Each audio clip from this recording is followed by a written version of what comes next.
Assalamualaikum warahmatullahi wabarakatuh. Waalaikumsalam warahmatullahi wabarakatuh. Alhamdulillahirabbil alamin. Wa bihi nasta'inu ala umuri Asyhadu an la ilaha illallah wa mursalin sayyidina wa Muhammadin wa ala alihi wa sahbihi wa sallam.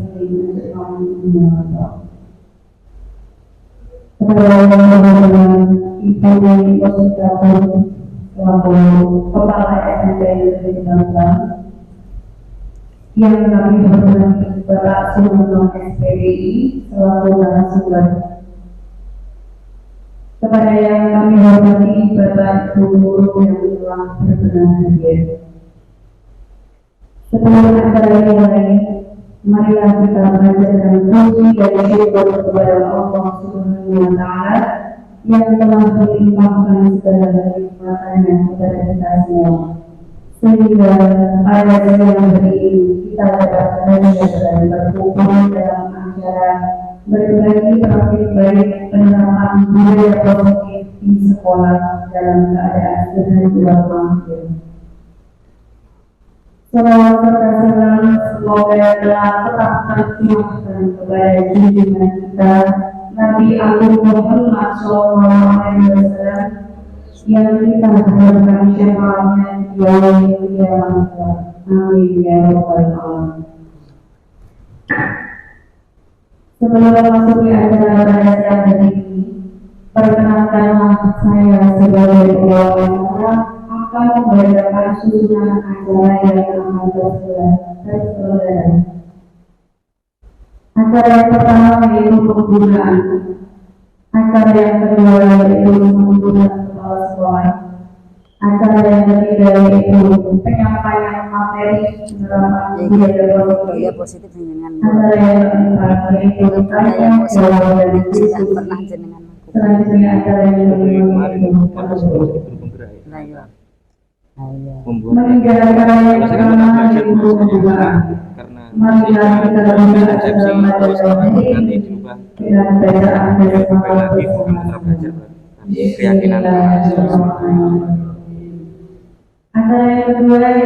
sambutan kepala sekolah. Kepada Ibu Musyiatul SPDI kami persilakan.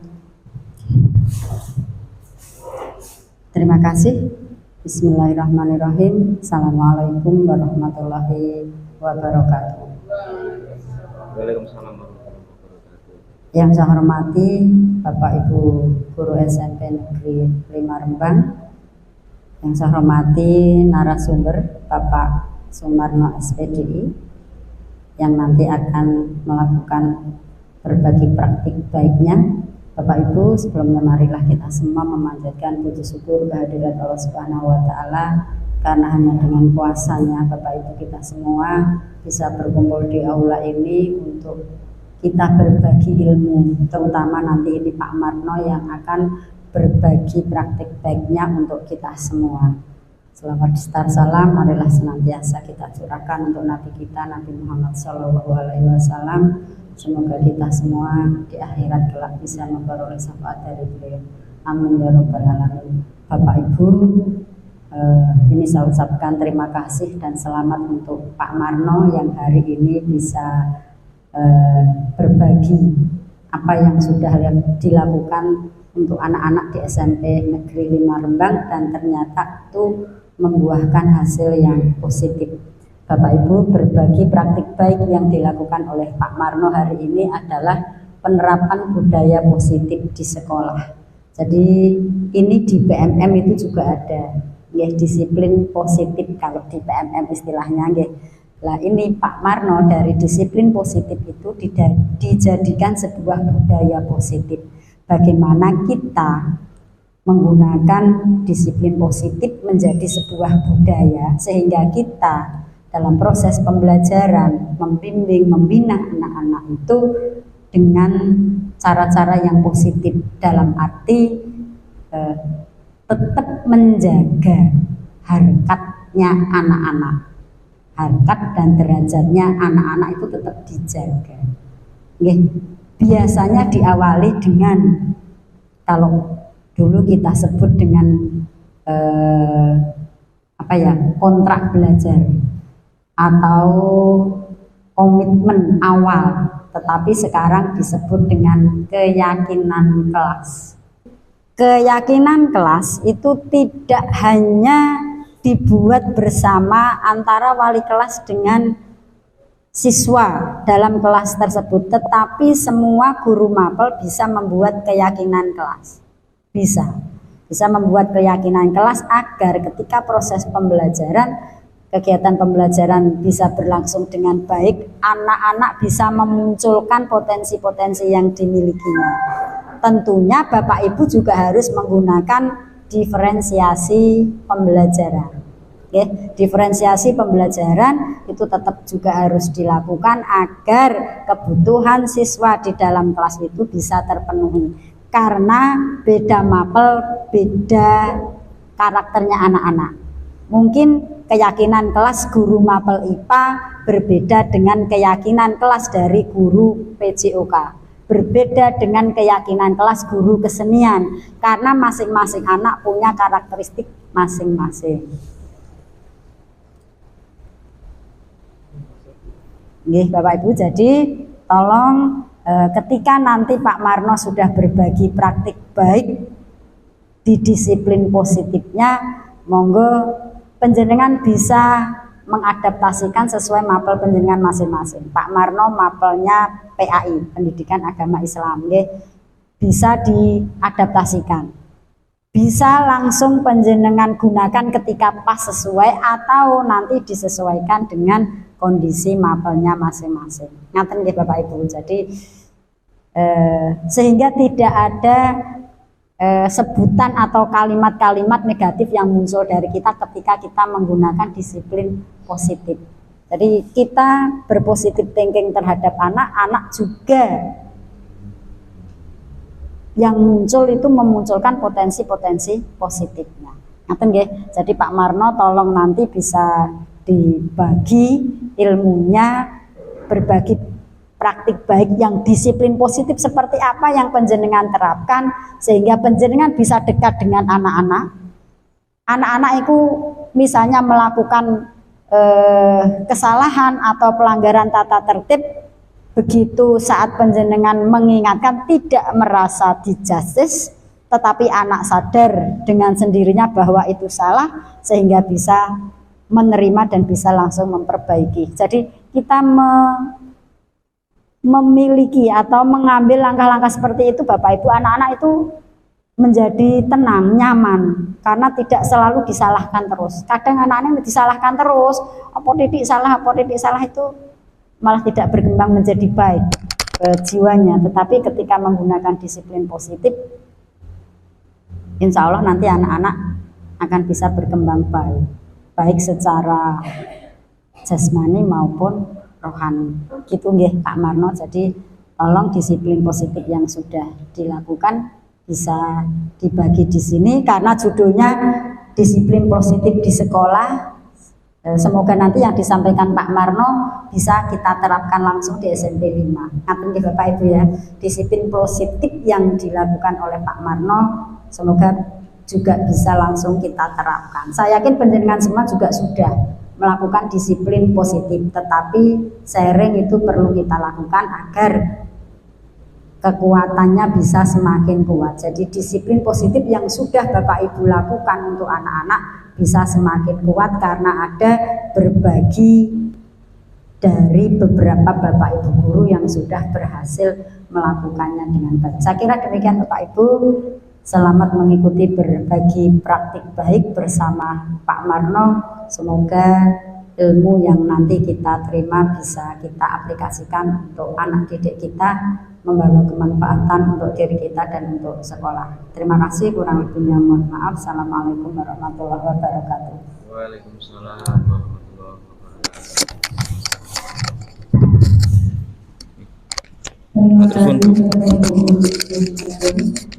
Selanjutnya selanjutnya yaitu pengembangan materi penerapan sosial positif pada beberapa ulama SDI Foto.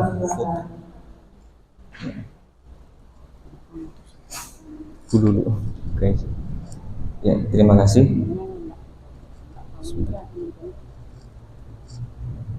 Nanti aja Bu. Aku nih kan satu foto harus di syuting. Nggih. Pas saya untuk bisa ini. Matur suwun Bu niki. Matur suwun pangapunten. Bu ini ya, Bu.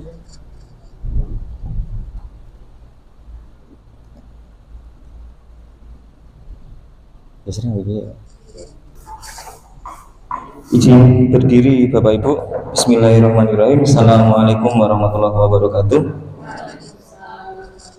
Alhamdulillahirabbil alamin wa bihi nasta'inu ala umuri dunya wa din wa ala alihi washabihi ajmain amma ba'du. Segala puji syukur senantiasa kita panjatkan kehadirat Allah Subhanahu wa taala karena berkat limpahan rahmat dan hidayahnya kita diberikan kesempatan untuk menghadiri webinar pada kesempatan kali ini.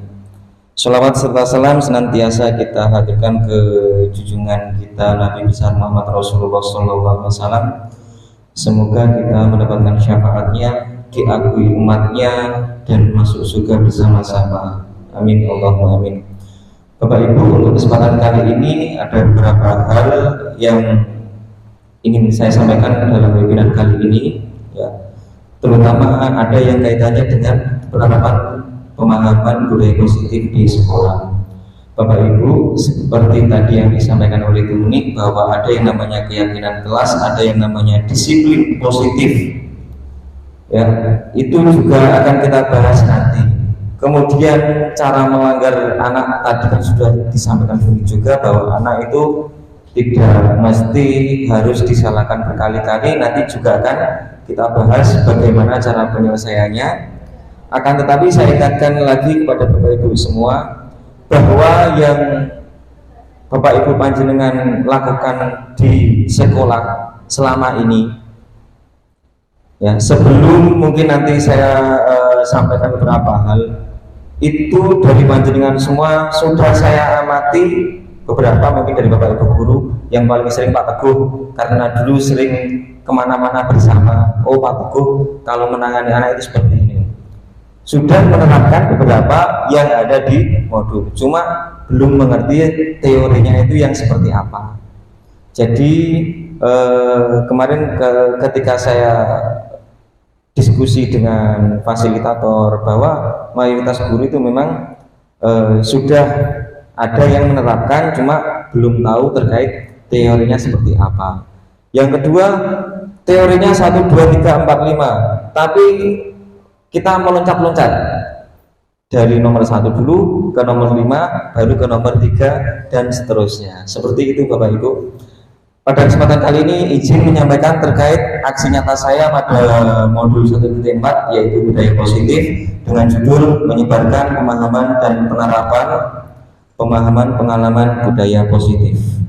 Selanjutnya Bu ya, konsep dari inti budaya positif ini ada 8 yang akan kita sampaikan pada kesempatan kali ini. Yang pertama yaitu perubahan paradigma belajar, kemudian disiplin positif, nilai-nilai kebajikan, kebutuhan dasar manusia, motivasi perilaku manusia, posisi kontrol guru, nilai-nilai kebajikan kelas, dan segitiga restitusi.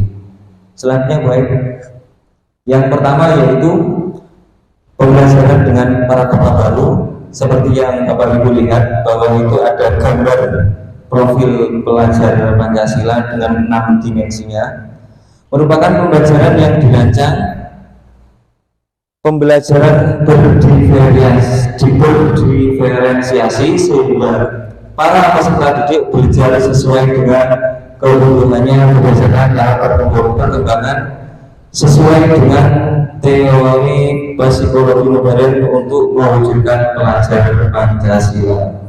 Kalau filosofi pendidikan menurut Ki Hajar Dewantara dikatakan bahwa pendidikan itu adalah menuntun kodrat anak, yaitu kodrat alam dan kodrat zaman, untuk mencapai kebahagiaan dan keselamatan. Jadi setiap anak memiliki kodrat alam dan kodrat zaman yang berbeda, sehingga pembelajaran yang akan kita terapkan otomatis haruslah pembelajaran yang berdiferensiasi. Selanjutnya Bapak Ibu, ini ada beberapa miskonsepsi terkait teori kontrol yang kita laksanakan di sekolah. Saya juga pernah mengalami hal semacam ini, tapi ketika berdiskusi kemarin, saya baru tahu salahnya di mana, baru ketahuan. Bapak Ibu yang kami hormati, dalam miskonsepsi teori kontrol ini ada sekitar 3 yang saya sampaikan di sini, yaitu bahwa ilusi yang pertama, perbuatan positif itu efektif dan bermanfaat. Ini mungkin yang paling sering kita lakukan, bahwa terkadang seperti yang disampaikan Bu tadi, ketika misalnya anak itu membawa sepatu hijau di hari Senin misalnya, itu kan dia secara tidak langsung sudah melanggar peraturan. Tapi kita memaksakan bahwa peraturan ya peraturan, padahal kita tidak tahu kondisi yang dialami dia itu seperti apa. Kemudian yang selanjutnya yaitu membuat rasa bersalah,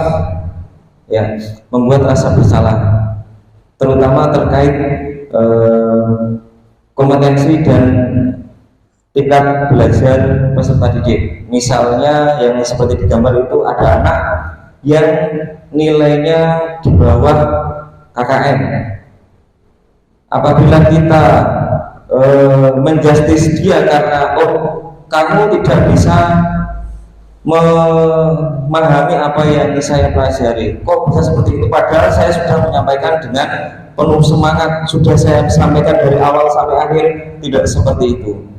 Seperti tadi yang pertama, yaitu dengan pembelajaran berdiferensiasi, kita tahu bahwa anak itu menangkap, ada yang dari mendengarkan, ada yang dari melihat gambar maksudnya, bukan melihat tulisan, ada yang dari membaca. Jadi tujuannya kalau kita di awal pembelajaran pastikan ada yang namanya tes diagnostik ya. Itu untuk mengetahui apa minatnya anak, kemudian bagaimana anak itu bisa belajar dengan baik. Dia butuhnya mendengarkan, butuhnya melihat, kemudian ada yang bisa membaca. Yang selanjutnya yaitu ini di tingkat keluarga ya, peran orang tua, bahwa orang tua terkadang selalu menghardik anaknya apabila anak tersebut tidak sesuai dengan ekspektasi orang tua tersebut. Misalnya yang sering saya lihat di tetangga saya itu ada beberapa dari orang tua itu memarahi anaknya karena nilai dari ulangan anaknya itu tidak bagus. Targetnya dia ranking 1, bahkan nyampe itu tanya ke saya, dia hanya mendapatkan ranking 3. Tanyanya bagaimana orang tua tersebut? Pak, saya minta tolong untuk diberitahu hasil tes anak yang peringkat 1 ya. Terus bagaimana? Ya akhirnya cuma saya beri nilainya dan hasil tesnya pun juga saya suruh memfotokan anaknya sendiri. Itu menunjukkan bahwa kita masih mengontakkan anak kita. Maksudnya anak ini seharusnya jadi pemain basket, tapi kita suruh menjadi seorang yang ahli komputer. Itu berarti kita tidak menuntun anak sesuai dengan kodratnya. Selanjutnya, kemudian untuk menerapkan apa yang saya sampaikan tadi, ada beberapa stimulus respon dan teori kontrol. Mari kita bersama-sama mempelajari ini untuk mengubah paradigma kita yang ada di kolom stimulus respon, ke teori kontrol. Yang pertama yaitu realita atau kebutuhan kita sama, padahal pada teori kontrol realitas atau kebutuhan kita berbeda. Kita ilustrasikan seperti ini. Anak kecil, anak TK misalnya, anak TK itu butuh jajan 20.000 misalnya. Sementara anak SD butuh jajan dan yang lain-lain 50.000. Kalau kita adil, otomatis kita memberi mereka 20.000 semua misalnya. Tapi kalau kita berkeadilan, yang kecil tetap diberi 20, yang gede tetap diberi 50.000. Itu namanya berkeadilan. Dan hal tersebut menandakan bahwa kebutuhan setiap dari kita itu berbeda. Sama seperti saya dengan Bapak Ibu guru, saya rumahnya jauh, otomatis akomodasi saya itu lebih banyak, ya. Jadi tapi gaji tetap sama Bapak Ibu ya. Kebutuhan kita berbeda. Yang kedua, semua orang melihat hal yang sama, padahal setiap orang memiliki gambaran yang berbeda. Bagaimana cara kita mengubah ke teori ini? Mari kita menjadikan siswa itu sebagai subjek, bukan hanya menjadi objek. Kalau kita lihat di SMP Negeri 5 Rembang, semua anak menggunakan seragam yang sama, ya. Itu memang karena dari aturan kita wajib berseragam. Tapi masing-masing dari mereka mempunyai pemikiran yang berbeda, mempunyai watak yang berbeda, dan mempunyai kecerdasan yang berbeda pula. Ketika kita tanya sesuatu pada mereka, pasti jawabannya berbeda-beda berdasarkan apa yang sudah mereka pernah rasakan, apa yang sudah mereka pernah baca mungkin, dan apa yang sudah pernah mereka lihat secara langsung. Yang selanjutnya yaitu kita mencoba mengubah orang agar berpandangan sama dengan kita. Teori kontrolnya, kita berusaha memahami pandangan orang lain tentang dunia. Maksud dari yang ketiga ini adalah kita misalnya mempunyai pandangan bahwa anak yang nilainya bagus itu pasti baik. Padahal kalau dinilai dari segi prestasi, kita tahu bahwa banyak prestasi yang sifatnya non akademik. Pemain bola belum tentu bisa mengerjakan soal matematikanya Bu Wiwi. Tapi begitu juga dengan orang yang bisa mengerjakan soalnya Bu Wiwi belum tentu bisa bermain sepak bola. Walaupun memang ada orang yang multi talent, ya, tapi tidak semua anak seperti itu, ya. Kemudian yang selanjutnya yaitu perilaku buruk dilihat sebagai suatu kesalahan. Semua perilaku memiliki tujuan. Ini yang saya maksud tadi di awal, yaitu misalnya anak itu melakukan sesuatu yang kurang bagus, kita justice di awal bahwa dia itu salah, padahal kita tidak tahu apa yang melatar belakangi perbuatan anak tersebut. Misalnya kalau di dalam kelas ada anak berkelahi, kita ambil anaknya, ya, langsung kita salahkan, itu kan tidak pas. Otomatis yang kita laksanakan pertama kali yaitu menanyakan terlebih dahulu kenapa kok sampai terjadi seperti itu, ya. Itu nanti ada di belakang terkait segitiga restitusi, ya. Ada 3 tahapan yang akan kita laksanakan dalam menangani suatu kasus atau suatu masalah yang terjadi pada peserta didik kita. Yang selanjutnya yaitu orang lain bisa mengontrol, hanya Anda yang bisa mengontrol diri Anda. Bapak Ibu, ini salah satu yang mungkin saya memanainya merdeka, ya. Orang dikatakan merdeka itu kan apabila dia bisa mengendalikan diri sendiri, dia bisa berdiri sendiri, dia bisa merawat diri sendiri. Itu kalau persepsi saya, dia benar-benar merdeka. Begitu juga dengan merdeka belajar.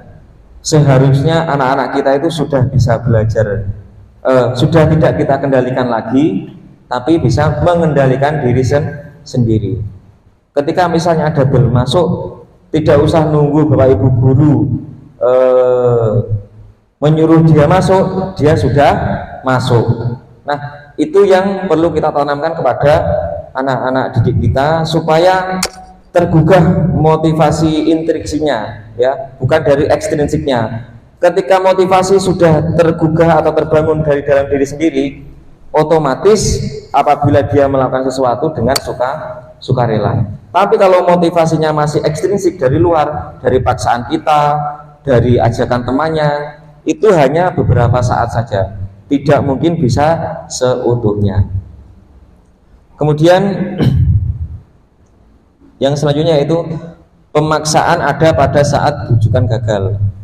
Teori kontrolnya, kolaborasi dan konsensus menciptakan pilihan yang baru. Apabila kita melaksanakan kurikulum merdeka ini, kita itu tidak sendiri-sendiri Bapak Ibu. Kita dianjurkan untuk berkolaborasi antara rekan sejawat, antara rekan sesama guru, ya, antara kita dan wali murid, antara kita dan anak-anak. Untuk mencapai suatu tujuan itu kita perlu berkolaborasi dengan mereka semua. Jadi segala tujuan bisa kita capai apabila semua pihak yang saya sebutkan tadi bisa berkolaborasi dan bersungguh-sungguh untuk mewujudkan apa yang sudah kita cita-citakan. Yang terakhir yaitu mode berpikir menang kalah. Teori kontrol yang baru yaitu menang dan menang. Nah, ini yang sering terjadi di kita, bahwa di kurikulum merdeka itu kan sekarang sudah tidak ada yang namanya peringkat. Itu konsepnya adalah konsep menang-menang. Kalau menang kalah, otomatis yang kalah tersakiti. Yang menang pun juga sama, nanti akan stagnan dalam perkembangannya. Ketika dia sudah mendapatkan hadiah atau penghargaan, ya itu bisa, oh saya sudah berprestasi, ya udah saya gini aja itu sudah berprestasi, buat apa saya berkembang lebih jauh lagi, ya. Yang selanjutnya total sebelumnya next ya, yang selanjutnya yaitu nilai-nilai kebajikan. Nah, ini yang kita nanti akan terapkan di lingkungan pembelajaran kita, ya. Terkait yang disampaikan oleh Ibu Kepala Sekolah tadi, bahwa keyakinan kelas itu yang kita gunakan adalah berdasarkan nilai-nilai kebajikan yang kita sepakati bersama antara kita dan anak-anak atau peserta didik. Yang pertama bisa dilihat, ya, nilai-nilai yang disepakati bersama lepas dari sara, suku, agama, ras, dan adat, ya. Jadi kita tidak menjustis seorang anak gara-gara dia dari suku mana, dia dari adat yang mana, dari agama apapun juga tidak kita gunakan sebagai acuan, ya. Berikut saya sampaikan contoh-contoh terkait nilai-nilai kebajikan, ya. Ini ada 3 yang saya tampilkan. Yang pertama yaitu profil pelajar Pancasila. Nilai-nilai kebajikannya seperti itu, ya. Yang pertama beriman dan bertakwa kepada Tuhan Yang Maha Esa, serta berakhlak mulia, mandiri, bernalar kritis, berkebinekaan global, bergotong royong, dan kreatif. Selanjutnya yaitu nilai kebajikan berdasarkan primary years program, ya. Yang pertama toleransi, rasa hormat, integritas, mandiri, menghargai, antusias, empati, percaya diri, dan komitmen. Contohnya Bapak Ibu seperti ini misalnya. Keyakinan kelas. 1. Saling menghormati antar sesama teman. Bila Bapak Ibu guru berbicara, siswa mendengarkan. Bila siswa berbicara, Bapak Ibu guru juga mendengarkan. Itu adalah salah satu kalimat yang bisa kita gunakan untuk membuat keyakinan kelas. Dan itu juga harus harus disepakati oleh setiap orang, maksudnya setiap orang yang ada di lingkungan kelas, saya dan anak yang ada dalam kelas tersebut. Kemudian yang selanjutnya, contohnya lagi,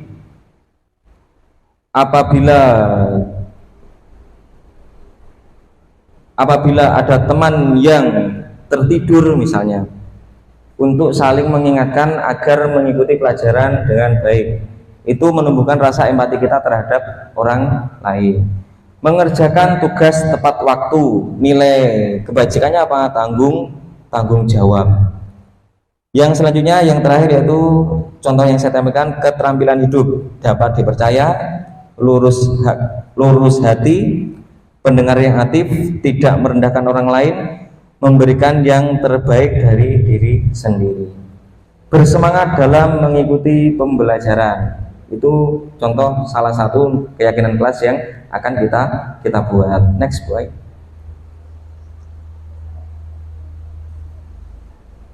Ya Bapak Ibu, kita masuk ke konsep yang selanjutnya, yaitu kebutuhan dasar manusia. Ya, kebutuhan dasar manusia adalah sesuatu yang kita lakukan untuk mendapatkan apa yang kita inginkan.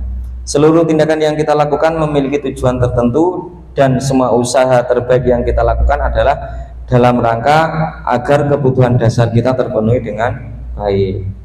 Dalam hal ini, yang pertama yang kita pelajari terkait budaya positif ini adalah kebutuhan dasar manusia yang paling dasar. Kemudian nanti kedepannya, apabila kita diberikan kesempatan bertemu kembali, kita akan mempelajari kebutuhan belajar siswa. Ini biasanya guru BK ya. Next Bu. 5 kebutuhan tersebut adalah yang pertama yaitu bertahan hidup, ya. Kemudian kasih sayang, yang ketiga penguasaan, yang keempat kebebasan, dan yang terakhir kesenangan. Bertahan hidup maksudnya adalah makanan, pakaian, tempat tinggal, keamanan, dan kesehatan. Kita tahu bahwa di SMP Negeri 5 Rembang, di sekolah tempat kita mengajar, mayoritas anak itu memiliki keunikannya masing-masing, ya. Jadi ada yang anaknya kurang mampu, ada yang anaknya sangat mampu sekali. Otomatis dari mereka ada salah satu atau salah beberapa itu memiliki kekurangan dalam terpenuhinya kebutuhan dasar yang bertahan hidup, ya. Jadi apabila salah satu ini ada yang tidak terpenuhi, atau mungkin ada yang overdosis, mungkin akan membuat perkembangan peserta didik tersebut menjadi mengalami gangguan. Yang selanjutnya yaitu kasih sayang. Kasih sayang ini adalah kepedulian yang dia rasakan, ya. Dan ini juga banyak di SMP kita, banyak anak yang kurang menerima kasih sayang. Setelah saya selidiki beberapa, dulu kalau saya masih sama Bu Yikti itu kan kadang mengurusi santunan anak yatim. Ternyata banyak dari mereka itu yang kurang kasih sayang karena bapaknya meninggal, akhirnya ibunya bekerja, kemudian bapaknya cerai dan ibunya juga bercerai. Ibunya nggak tahu kemana, bapaknya nggak tahu kemana, dia diikutkan kakek neneknya. Itu juga termasuk salah satunya yang kurang kasih sayang. Yang ketiga yaitu penguasaan. Nah, ini salah satu yang perlu kita pahami pada peserta didik kita, bahwa anak itu perlu diakui. Anak itu memiliki keinginan untuk dianggap, ya. Dia perlu diakui dan dia bisa berprestasi.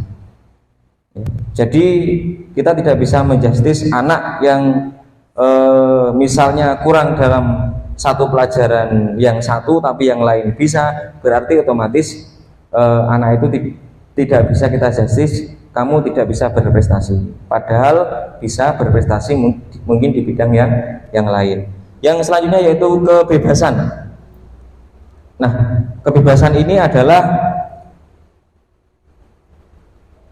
hal yang mungkin ketika di sekolah itu paling diinginkan anak. Oh, dia itu ingin belajar apa, dia itu ingin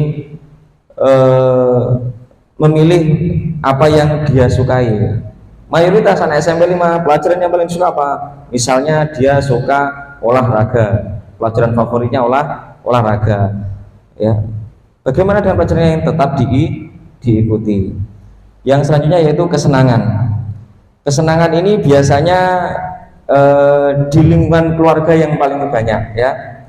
Dia itu diperhatikan oleh orang tuanya apa tidak, di lingkungan sekitar dia bisa bergaul dengan teman yang lain atau tidak, itu juga berpengaruh terkait proses perkembangan dari peserta didik kita.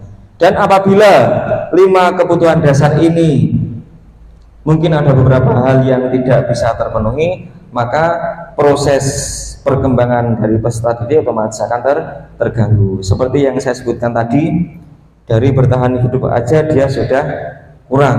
Otomatis kalau zaman dahulu kan, kalau saya misalnya itu anaknya kurang mampu, otomatis harus bekerja membantu orang tua. Dari segi kasih sayang, anak yang broken home otomatis kasih sayangnya kurang. Selanjutnya,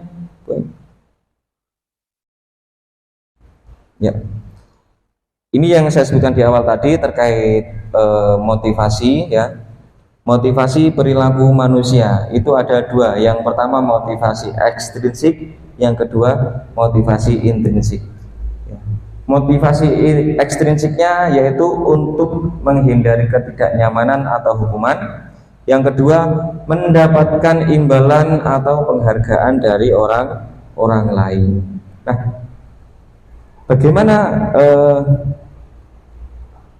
konsep kita memberikan penghargaan? Penghargaan itu yang bisa memicu perkembangan anak itu adalah penghargaan dari dirinya sendiri, ya. Maka dari itu, kalau saya mengingat pesan dari orang tua saya dulu, hargailah diri sendiri. Itu yang mungkin dimaksudkan, yaitu penghargaan yang bisa memotivasi kita untuk memacu kita dalam melakukan suatu hal yang bermanfaat, melakukan suatu hal yang baik, melakukan sesuatu hal yang bisa kita tularkan untuk orang lain. Itu penghargaan untuk diri kita, dari kita sendiri, bukan dari orang lain. Kalau penghargaan dari orang lain bagaimana? Sifatnya hanya sementara, ya. Apalagi ketika ada yang diberi penghargaan, otomatis ada yang merasakan bahwa yang tidak mendapatkan penghargaan itu lebih lemah, lebih tidak bisa melakukan apapun, ya. Akhirnya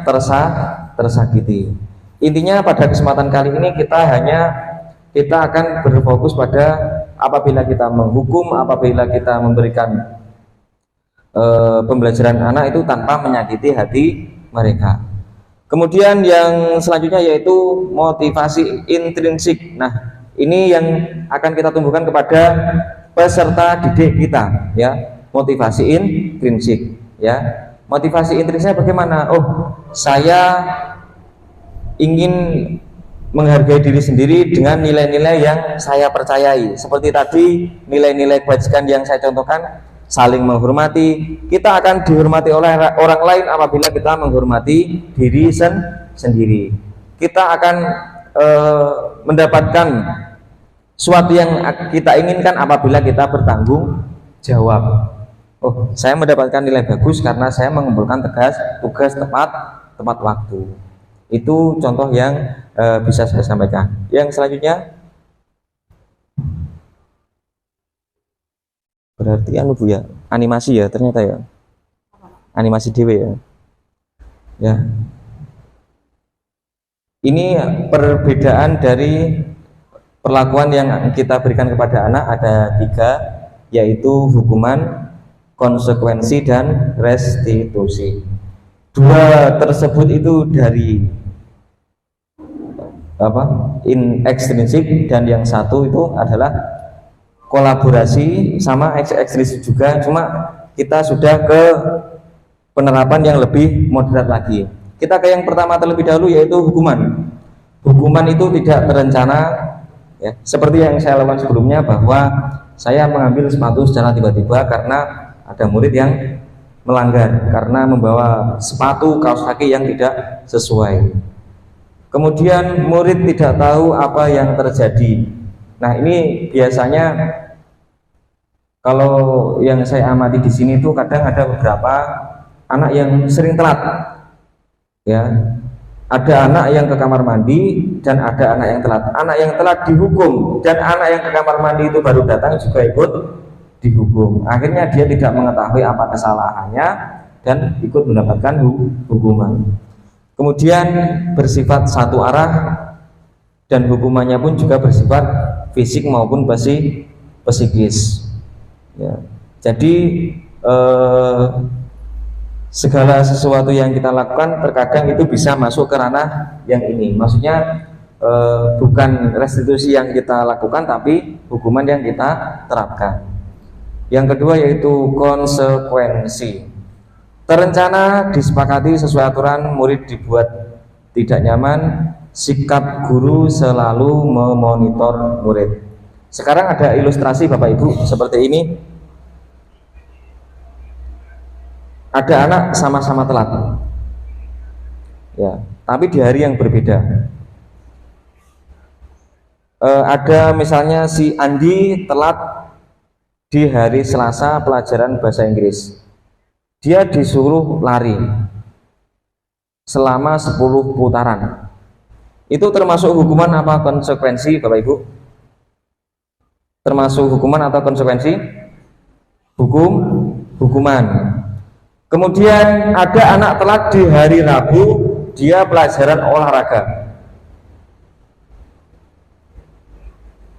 Andi, karena kamu telat belum melakukan pemanasan, silakan 10 putaran untuk menggantikan pemanasan yang dilakukan sama yang dilakukan oleh teman-teman kamu. Itu termasuk hukuman apa konsekuensi? Konsekuensi. Dua hal yang sama tapi berbeda makna, ya. Kemudian kita yang ketiga yaitu restitusi. Proses menciptakan kondisi bagi murid untuk memperbaiki kesalahan, proses kolaboratif yang mengajarkan pada murid untuk mencari solusi itu sendiri. Nah, itu yang kita akan terapkan kepada anak, di mana nanti ada segitiga restitusi dengan melalui 3 tahapan. Nanti juga akan saya sampaikan di sini, ya. Bagaimana cara kita mengatasi masalah yang dialami oleh anak atau peserta didik. Lanjut. Ya. Sebelum itu, mari kita memahami dulu 5 posisi kontrol guru. Nanti ada beberapa pertanyaan pemantik, silahkan dijawab oleh Bapak Ibu. Ya. Yang pertama yaitu penghukum. Seperti yang disampaikan di awal tadi, bahwa hukuman itu tidak terencana, ya. Jadi kita menghukum anak itu tanpa mengetahui. Kadang anak tidak tahu apa kesalahannya. Yang kedua, pembuat merasa bersalah.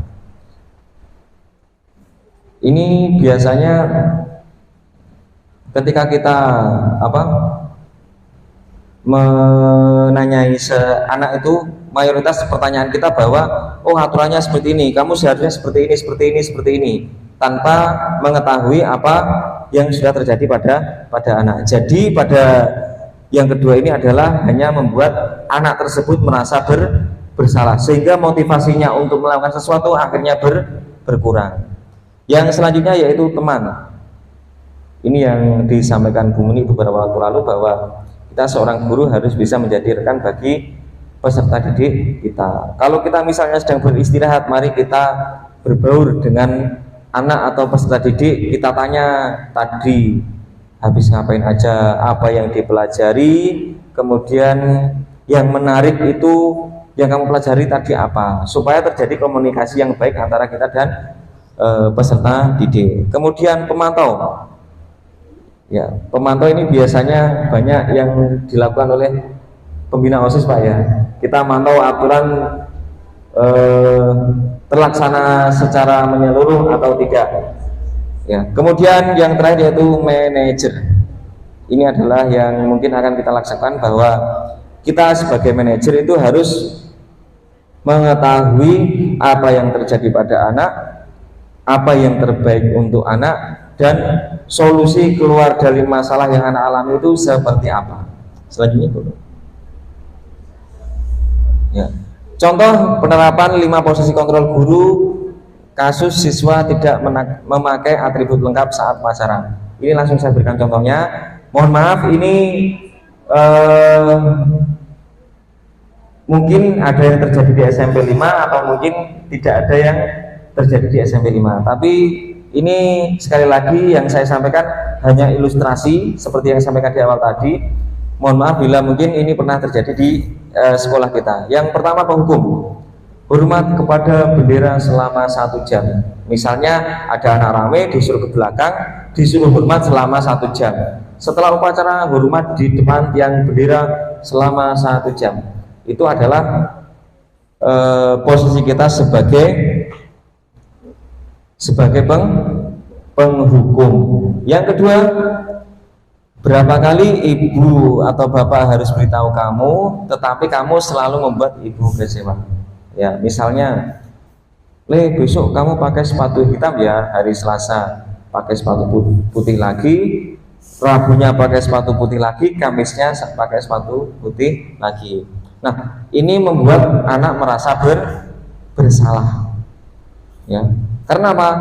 Yang disampaikan oleh Bapak Ibu guru yang seperti itu hanya, ya betul, memang yang disampaikan itu adalah aturan yang baku.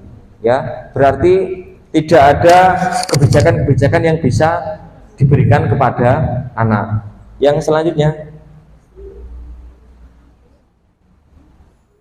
yang teman, ayo dong ikut peraturan sekolah, tolong bantu Bapak Ibu sekali ini saja ya. Sudah tidak apa, lain kali jangan berbuat ini lagi. Ini agak halus ya, cuma terkadang ada beberapa anak yang mana apabila kita memberikan perlakuan seperti ini, itu kadang anak menyepelekan.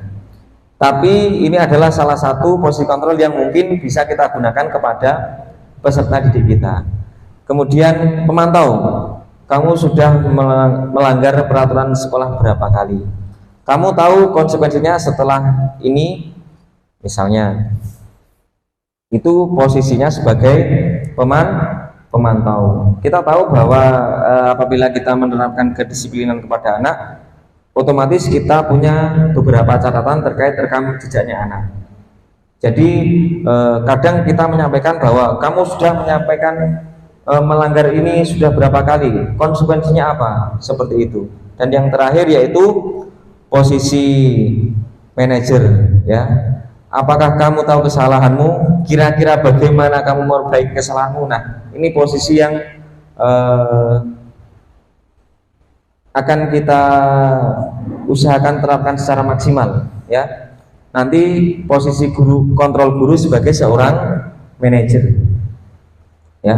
Jadi tidak sebagai pemantau, tidak sebagai penghukum ataupun pembuat merasa bersalah.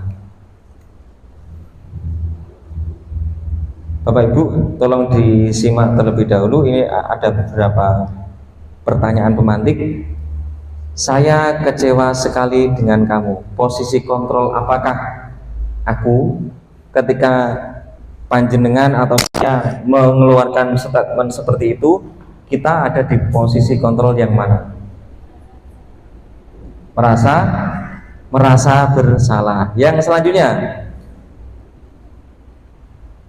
kamu tidak pernah benar melakukannya.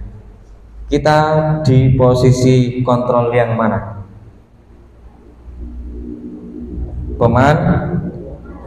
Pemantau.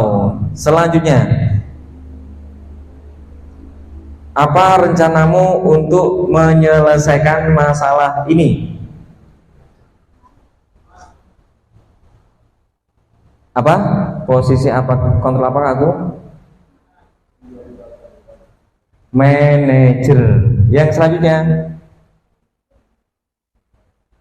ayolah lakukan demi Bapak Ibu ya. Sebagai teman ya. Posisi kontrol apakah aku? Kita sebagai teman. Selanjutnya, kamu tidak akan pernah mendapatkan nilai jika tidak mengerjakan tugas. Menghukum. Yang selanjutnya, oh sudah habis Bapak Ibu, berarti pas 5 tadi ya. Posisi manajer, penghukum, membuat merasa bersalah, kemudian pemantau dan teman. Sekarang kita ke materi yang selanjutnya, yaitu keyakinan kelas atau sekolah. Ya, bagaimana Pak? Berarti kita boleh membentuk keyakinan sekolah? Boleh. Ya, misalnya yang kita laksanakan di setiap hari Jumat atau hari Senin mungkin kan kita ada apel bersama, ya. Kita membuat keyakinan sekolah di situ nggak masalah. Kita dengan Bapak Ibu guru ini mungkin belum pernah diterapkan ya. Syukur-syukur nanti Bu Wiwi selaku kurikulum bisa menjadwalkan kita buat keyakinan sekolah bersama-sama. Ya, keyakinan sekolah mengapa bukan peraturan kelas ataupun peraturan sekolah. Selanjutnya Bapak Ibu. Ya. Perlu kita ketahui bersama ya, kalau peraturan ya itu kan anak sifatnya dituntut. Ya, anak sifatnya dituntut.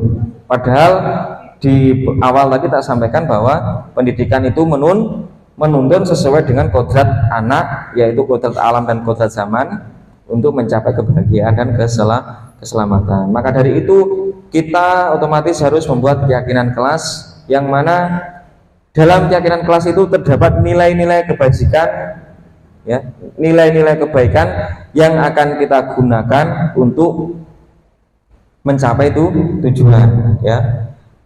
Pembentukan keyakinan kelas beberapa hal yang perlu dipenuhi, yaitu ada 5. Yang pertama bersifat abstrak berupa pernyataan universal. Ditulis boleh nggak Pak? Boleh, ya. Kalau saya menerapkannya dalam kelas itu saya suruh menulis di awal buku catatan. Berarti ketika kita membuka buku catatan ada beberapa keyakinan kelas yang akan kita baca oleh anak, ya. Oh, ini saya harus seperti ini, saya harus bertanggung jawab, saya harus percaya diri, saya harus saling menghormati karena kita sesama manusia itu harus saling menghargai. Yang kedua, dibuat dalam pernyataan positif sedikit saja agar mudah diingat sesuai dengan kondisi kelas atau sekolah sehingga mudah diterapkan. Misalnya, saling menghormati antar sesama anggota di kelas. Itu bisa kita gunakan sebagai keyakinan kelas. Mengumpulkan tugas tepat waktu. Berarti nilai kebajikannya tanggung jawab. Tidak usah panjang-panjang. Siswa diharapkan menggunakan segala sesuatu yang diwajibkan oleh sekolah, meliputi ini. Itu terlalu panjang Bapak Ibu. Jadi langsung saja satu kalimat yang mungkin itu bisa menggugah motivasi siswa. Semangat dalam mengikuti pelajaran. Misalnya seperti itu.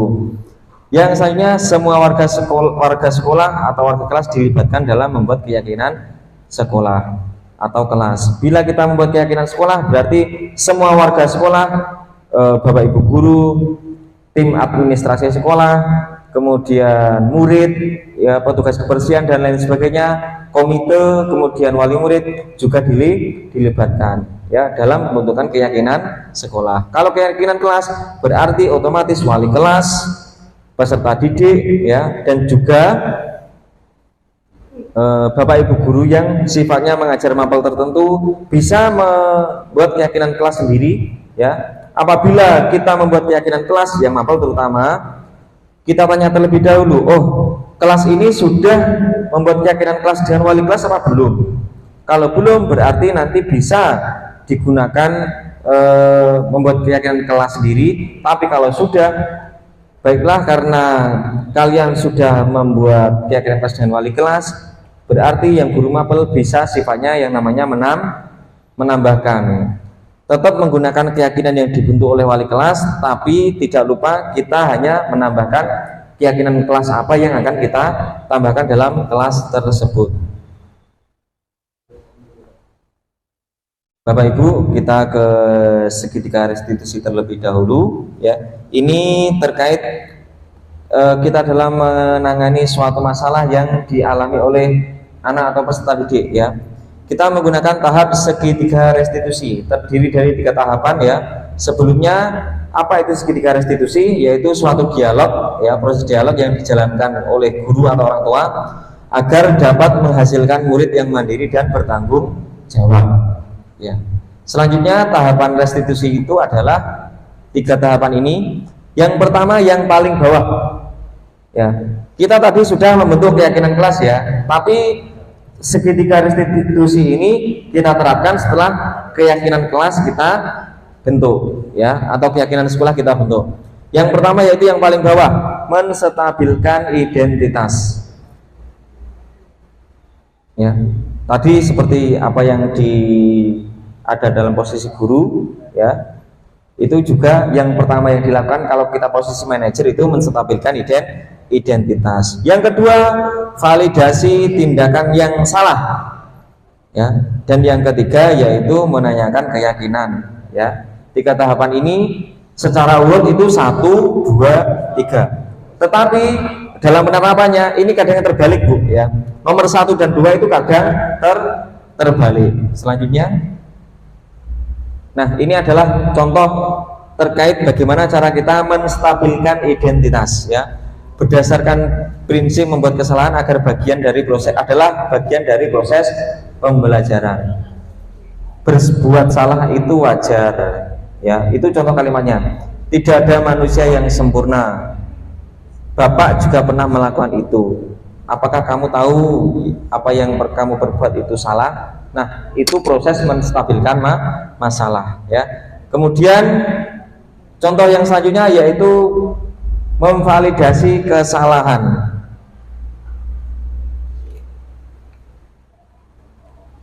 Ya. Berdasarkan prinsip setiap perilaku berupaya memenuhi suatu kebutuhan tertentu. Kamu pasti punya alasan tertentu untuk melakukan itu. Misalnya, ada anak yang membawa sepatu putih ketika upacara bendera, ya. Nah, saya tahu kamu salah. Kenapa kamu melakukan hal tersebut? Otomatis kamu mempunyai alasannya. Itu adalah tahap memvalidasi tindakan yang salah. Begini, Pak, tadi sepatu saya itu dibawa kucing 1, akhirnya jatuh ke selokan. Otomatis kalau dia pakai sepatu hitam kan hanya satu saja, bukan dua-duanya. Akhirnya dia memutuskan menggunakan sepatu putih. Kemudian kamu melakukannya karena kamu melakukannya karena mempertahankan sesuatu yang penting bagimu. Ini pernah saya alami dulu di kelas 8, yaitu ada anak yang hidup dengan bapaknya. Dia menemani ayahnya sakit di rumah sakit, dia masuknya telat. Saya wali kelasnya ketika itu, masuk ketika pelajaran bahasa Inggris, dia tidak mengerjakan tugas, telat misalnya. Sudah telat, tidak mengerjakan tugas, akhirnya dia izin ke kamar mandi. Setelah ke kamar mandi tidak kembali ke kelas. Saya mendapatkan laporan bahwa anak tersebut tidak mengikuti pelajaran bahasa Inggris, alasannya ngeblong. Nah, akhirnya saya ketemu dengan anaknya, saya tanya, apa yang terjadi dengan kamu? Akhirnya berarti dia sudah cerita semuanya bahwa dia mengalami musibah, yaitu bapaknya sedang sakit dan dia harus menunggunya di rumah sakit, sehingga kalau menunggu di rumah sakit itu kan kadang sampai malam. Akhirnya mengalami kekurangan istirahat, tidurnya agak pagi, agak dini, agak malam, sampai jam 2 katanya ketika itu, ya, bangunnya pun juga kesiangan. Yang terakhir yaitu menanyakan keyakinan kelas. Misalnya seperti ini yang saya contohkan, apakah yang kamu lakukan itu sudah sesuai dengan keyakinan kelas kita? Seperti itu. Tidak. Keyakinan kelas apa yang kamu langgar? Bertanggung jawab. Ketika saya dulu membuat keyakinan kelas, kalau dulu bahasa saya belum keyakinan kelas karena saya belum mempelajari modul ini, dulu masih kontrak belajar. Kontrak belajarnya bagaimana? Wajib mengikuti pelajaran PAI dan mengerjakan tugas yang diberikan tepat waktu. Nah, kalau sekarang itu sifatnya bukan kontrak belajar lagi, tapi sekarang saya namanya keyakinan kelas, ya. Jadi keyakinan kelas apa yang sudah kita langgar, misalnya tanggung jawab, Pak. Kemudian langkah apa yang akan kamu lakukan selanjutnya? Saya berjanji akan melaksanakan keyakinan kelas yang sudah kita sepakati dengan sebaik mungkin, dan saya tidak akan mengulangi hal tersebut kembali. Selanjutnya, ya, penutup dari saya ya, terkait penerapan proses disiplin positif, hendaknya guru memiliki standar kepribadian profesional dan sosial yang baik, di mana guru mampu merefleksikan dirinya dalam posisi kontrol saat ini, yaitu sebagai manajer, bukan sebagai penghukum, pemantau, pembuat merasa bersalah, ataupun sebagai teman, berdasarkan standar nasional pendidikan. Next. Oke, terima kasih. Itu Bapak Ibu yang materi yang bisa saya sampaikan. Mohon maaf bila ada tutur kata yang kurang berkenan.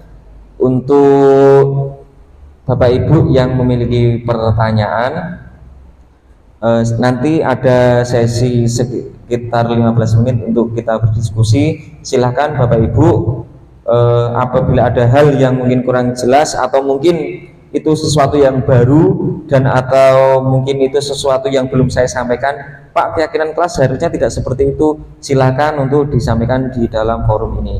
Terima kasih. Nanti saya akan menjawab pertanyaan Bapak Ibu di sesi yang selanjutnya. Mohon maaf bila ada tutur kata yang kurang berkenan. Saya akhiri dulu. Wassalamualaikum warahmatullahi wabarakatuh.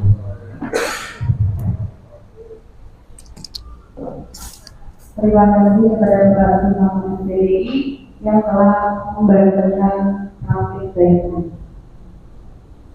Acara yang keempat yaitu tanya jawab dan diskusi. Monggo dari Bapak dan Ibu guru jika ada yang mau menanyakan atau mau menambahkan atau yang ingin berpendapat, saya persilakan.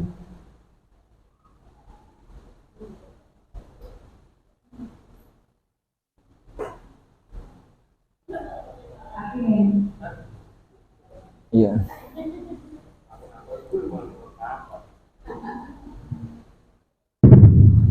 Terima kasih Bu Said dan Bapak Mano. Begini Bapak, terkait dengan beberapa hal yang sudah saya sampaikan tadi, saya ada satu poin yang pertama begini. Penjelasan tadi mengeluarkan kegiatan terkait dengan kontrak belajar dan keyakinan kelas. Dua hal ini mestinya sama-sama menuju ke hal yang positif. Nah, kemudian yang ingin saya tahu, ini pergantian istilah ini apakah hanya karena ada perubahan regulasi terkait dengan istilahnya kurikulum? Ya, jadi sifatnya kan sama sebenarnya. Kontrak belajar dulu intinya kan nanti keyakinan kelas itu juga hanya itu juga biasa. Itu yang ini saya juga mungkin nanti kalau ketemu lagi saya belum dapati mungkin akan kamu nanti. Terima kasih. Ya, jadi terima kasih atas pertanyaannya. Yang ditanyakan Pak Kimin yaitu perbedaan istilah antara kontrak belajar dan keyakinan kelas. Begitu Pak G. Yang selanjutnya mungkin ada yang mau bertanya kembali. Nanti ditampung dulu semua pertanyaannya, silahkan.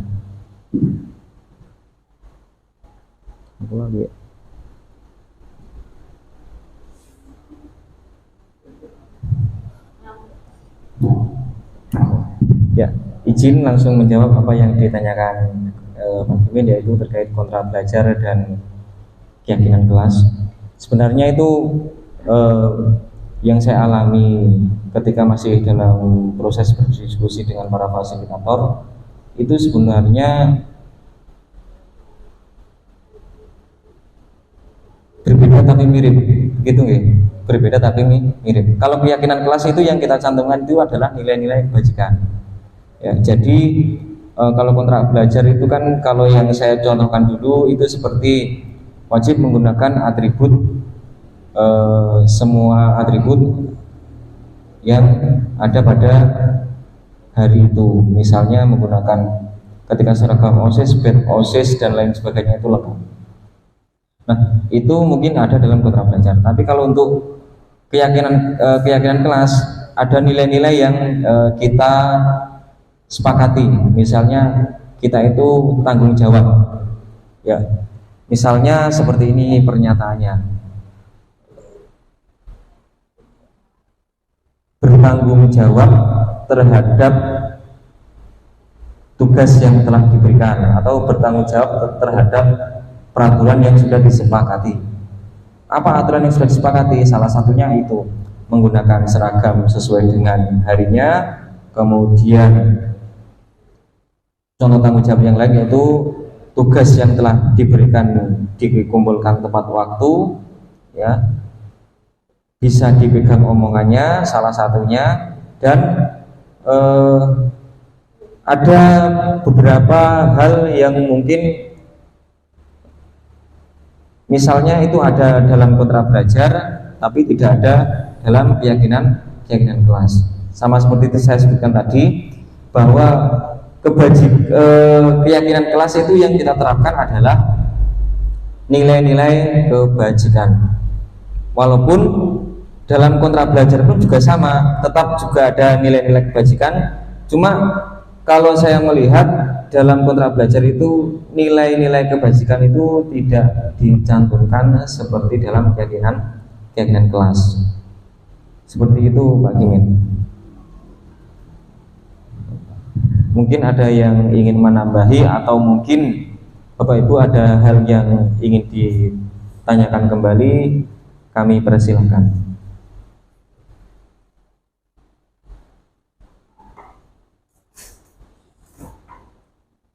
Demikian jawaban Bapak Sumarno atas pertanyaan Bapak ini tentang keyakinan dan Bapak belajar. Apakah ada yang mau menambahkan dari Bapak Guru? Jika tidak, lanjut ke acara selanjutnya, yaitu penutup. Marilah kita tutup acara pada hari ini dengan bacaan mendalam bersama-sama. Alhamdulillahirabbil alamin. Demikian dari saya, kurang dan lebihnya saya sebagai pembawa acara dalam mengambil acara. Saya mohon maaf yang sebesar-besarnya. Wabillahi taufiq wal hidayah. Wassalamualaikum warahmatullahi wabarakatuh. Waalaikumsalam warahmatullahi wabarakatuh.